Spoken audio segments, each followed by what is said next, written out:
اعوذ باللہ من الشیطان الرجیم بسم اللہ الرحمن الرحیم۔ دیکھتی آنکھوں اور سنتے کانوں کو میرا سلام۔ میں ہوں نعیم نواز اور آپ دیکھ رہے ہیں NNC چینل۔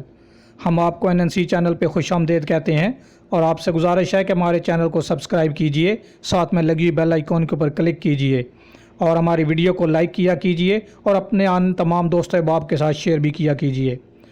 بھارتی خفیہ ایجنسیاں مودی کی متعصب پالیسیوں کے دفاع کے لیے دنیا بھر میں سرگرم۔ بھارتی خفیہ ایجنسیاں را اور دوسری ایجنسیاں مودی کی متعصب پالیسیوں کے دفاع کے لیے دنیا بھر میں سرگرم۔ اس سے پہلے کہ ہم آپ کو مزید تفصیلات بتائیں، آپ سے ایک بار پھر گزارش ہے کہ ہمارے چینل کو سبسکرائب کیجئے، ساتھ میں لگی بیل آئیکن کے اوپر کلک کیجئے اور ہماری ویڈیو کو لائک کیا کیجئے۔ اس میں آپ کا کچھ نہیں جاتا، ہماری یہاں حوصلہ افزائی ہو جاتی ہے۔ پاکستان اپنے ملک کو دہشت گردی سمیت مختلف ہتھ کنڈوں کے ذریعے عدم استحکام سے دوچار کرنے کے بھارتی منصوبوں پر طویل عرصے سے دنیا کی توجہ مبذول کرانے میں لگا ہوا ہے۔ 2016 میں ایک حاضر سروس بھارتی فوجی کلبھوشن یادو کی گرفتاری اس بات کا عملی ثبوت تھی کہ پاکستان یہ خدشات بھارت اپنی خفیہ ایجنسیاں پاکستان کو کمزور کرنے اور ملک میں بد امنی پھیلانے کے لیے استعمال کر رہا ہے۔ 2016 میں ایک حاضر سروس بھارتی فوجی کلبھوشن یادو کی گرفتاری اس بات کا ثبوت تھی کہ پاکستان کے یہ خدشات کہ بھارت اپنی خفیہ ایجنسیاں پاکستان کو کمزور کرنے اور ملک میں بد امنی پھیلانے کے لیے استعمال کر رہا ہے، صرف تصوراتی نہیں ہیں۔ پاکستان ہی نہیں، بھارت کے توسیع پسندانہ عزائم سے اس کا کوئی پڑوسی بھی محفوظ نہیں ہے۔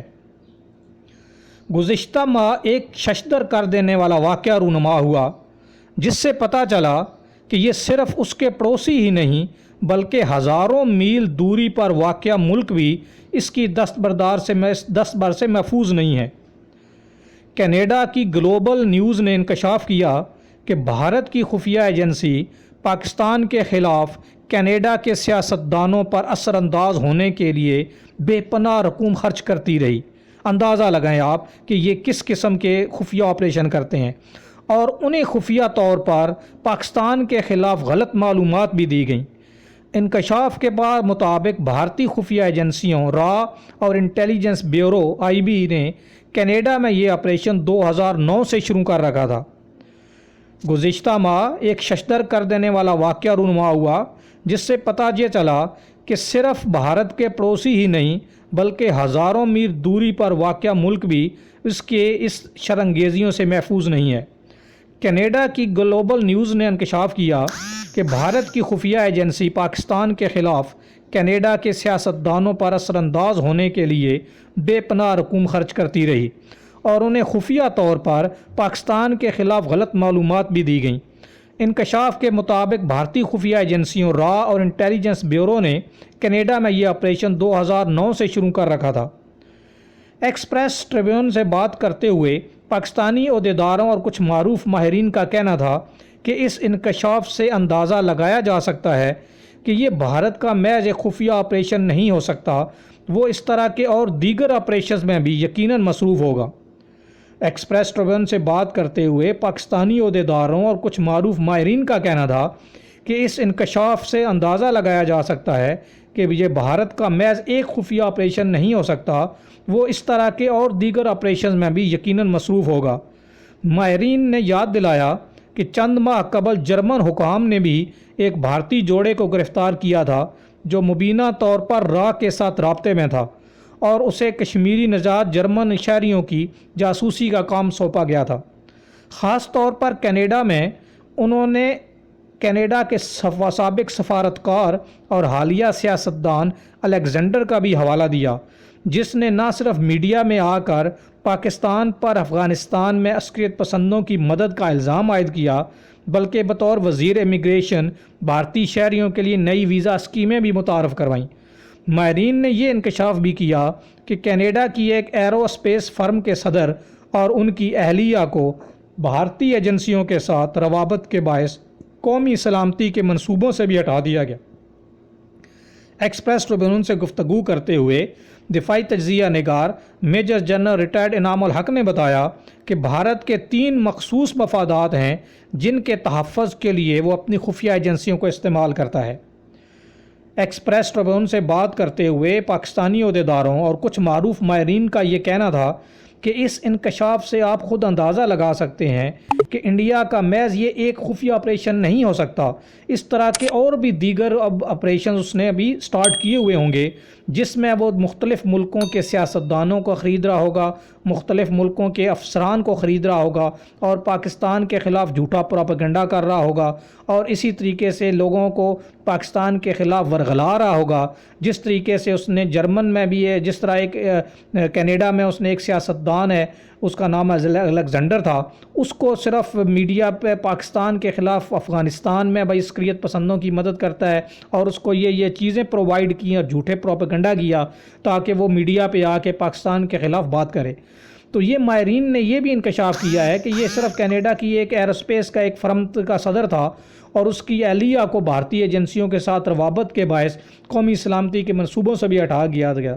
تو اسی طریقے سے پورے گلف میں بھی یہ اس کی خفیہ ایجنسیاں اسی طرح کرتی ہیں، پورے یورپ میں بھی اسی طرح کرتی ہیں، اور پاکستان کے خلاف زہریلا پروپیگنڈا کرتی ہیں۔ تو اسی طرح ایکسپریس ٹریبیون سے گفتگو کرتے ہوئے دفاعی تجزیہ کار میجر جنرل ریٹائرڈ انعام الحق نے یہ بتا دیا کہ بھارت کے 3 مخصوص مفادات ہیں، وہ کیوں یہ ایسا کرتی ہے، جس کے تحفظ کے لیے وہ اپنی خفیہ ایجنسیوں کو استعمال کرتا ہے۔ اور وہ 3 مقاصد یا 4 مقاصد کیا ہیں؟ سب سے پہلا مقصد یہ ہے کہ پاکستان اور چین کا جو مشترکہ مفاد ہے اس کو نقصان پہنچایا جائے۔ نمبر 1 ایجنڈا کیا ہے کہ جو پاکستان اور چین کے مشترکہ مفاد ہیں ان کو نقصان پہنچایا جائے۔ دوسرا یہ کہ بھارت کے اندر چلنے والی علیحدگی پسند تحریکیں ہیں جو اس وقت انڈیا کو بہت زیادہ نقصان پہنچا رہی ہیں، وہ چاہتا ہے کہ انہوں علیحدگی پسند تحریکوں کی حمایت کو کچل دینا چاہتا ہے۔ یہ ہے اس کا دوسرا مفاد، جس کی وجہ سے کیونکہ کینیڈا میں سکھ برادری بہت زیادہ موجود ہے وہاں پہ، اور وہ خالصتان کی تحریک کے ساتھ ہمدردی بھی رکھتے ہیں اور خالصتان کی تحریک چلاتے بھی ہیں، یہ اس لیے ان کا ایجنڈا نمبر 2 ہے۔ اور ایجنڈا نمبر 3 یہ ہے کہ بھارتی ایجنسیاں دنیا بھر میں مودی کا جو جھوٹا بیانیہ ہے، جو تعصبانہ جو دہشت گردانہ بیانیہ ہے، اس کو فروغ دینے کے لیے سرتوڑ کوششوں میں مصروف ہیں۔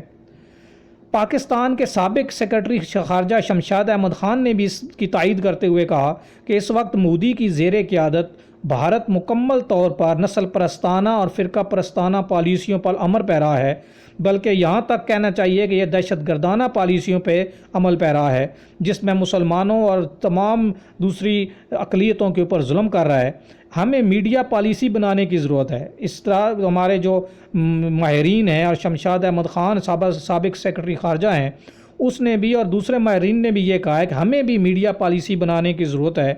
ہمیں دنیا کو بھارتی طرز عمل سے روشناس کرا کے بیدار کرنے کے لیے سوشل میڈیا کے بھی بھرپور استعمال کرنے کی ضرورت ہے۔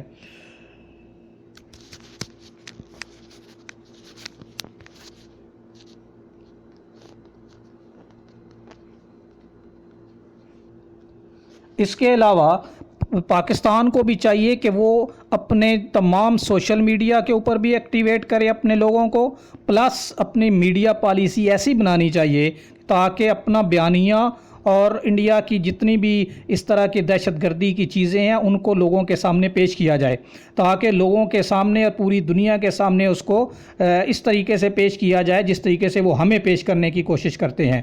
حالانکہ سب سے زیادہ دہشت گردی بھی انڈیا کرواتا ہے، اس کے ملک کے اندر تمام زیادہ سے زیادہ اقلیتوں پہ ظلم بھی ہو رہا ہے، مسلمانوں کے اوپر ظلم ہو رہا ہے اور عیسائیوں کے اوپر ظلم ہو رہا ہے، لیکن اس کے باوجود بھی، اور کشمیر کے اندر جو وہ ظلم کر رہا ہے اس کے باوجود بھی وہ دوسروں کے اوپر الزام لگاتا ہے، یعنی الٹا چور کوتوال کو ڈانٹے، ایک تو چوری کرتا ہے اور اوپر سے سینہ زوری کرنے کی کوشش کرتا ہے۔ لہٰذا ہمارے تمام ماہرین کو یہ بہت ہی اشد ضرورت ہے کہ ایک میڈیا پالیسی ترتیب دی جائے جو کہ انڈیا کو ہر جگہ پہ ننگا کیا جائے، جس طریقے سے وہ ظلم کر رہا ہے مسلمانوں پہ اور تمام اقلیتوں پہ، پوری دنیا کو یہ چیزیں بتائی جائیں۔ جب تک ہم نہیں بتائیں گے دنیا سمجھے گی نہیں،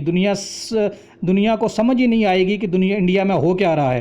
جس طریقے سے انڈیا کی خفیہ ایجنسیاں پاکستان کے خلاف پوری دنیا میں غلط پروپیگنڈا کر کے پاکستان کو بدنام کرنے کی کوشش کر رہی ہیں، اسی طریقے سے ہمیں بھی پاکستان کی ایجنسیوں کو بھی چاہیے کہ وہ بھی یہی کام کریں، اور انڈیا کو جو کہ حقیقت میں ایک دہشت گرد ملک ہے اور دہشت گردی پھیلا رہا ہے پوری دنیا میں، اور مسلمانوں پہ ظلم کر رہا ہے اس کو اتنا بدنام کرنا چاہیے اور پوری دنیا کو حقیقت دکھانی چاہیے۔ بلوچستان میں وہ جو دہشت گردی کر رہے ہیں، جو ہمارا کلبھوشن یادیو جس دہشت گرد کو ہم نے پکڑا ہے، جو پاکستان میں دہشت گردی کرتے ہوئے رنگے ہاتھوں پکڑا گیا ہے، اس کو سامنے لگائیں، دنیا کے سامنے پیش کریں۔ ہمارے پاس تو ٹھوس ثبوت ہیں کہ انڈیا جو ہے وہ کس طریقے سے بلوچستان میں اور کس طریقے سے پورے پاکستان میں اس نے دہشت گردی کی ہے۔ لہٰذا ایک میڈیا زبردست قسم کی میڈیا اوفینسو پالیسی ہونی چاہیے، میڈیا پالیسی، تاکہ پوری دنیا کو انڈیا کا جو ایک گھناؤنا چہرہ ہے، جو بدنما چہرہ ہے، وہ پیش کر دیا جائے۔ امید ہے کہ آپ کو ہماری یہ ویڈیو پسند آئے گی۔ پسند آنے کی صورت میں اپنے تمام دوست و احباب کے ساتھ شیئر کیجئے اور ہمارے چینل کو سبسکرائب کیجئے اور ساتھ میں لگی بیل آئیکن کے اوپر بھی کلک کیجئے۔ آپ کے قیمتی وقت کا بہت بہت شکریہ۔ السلام علیکم ورحمۃ اللہ وبرکاتہ۔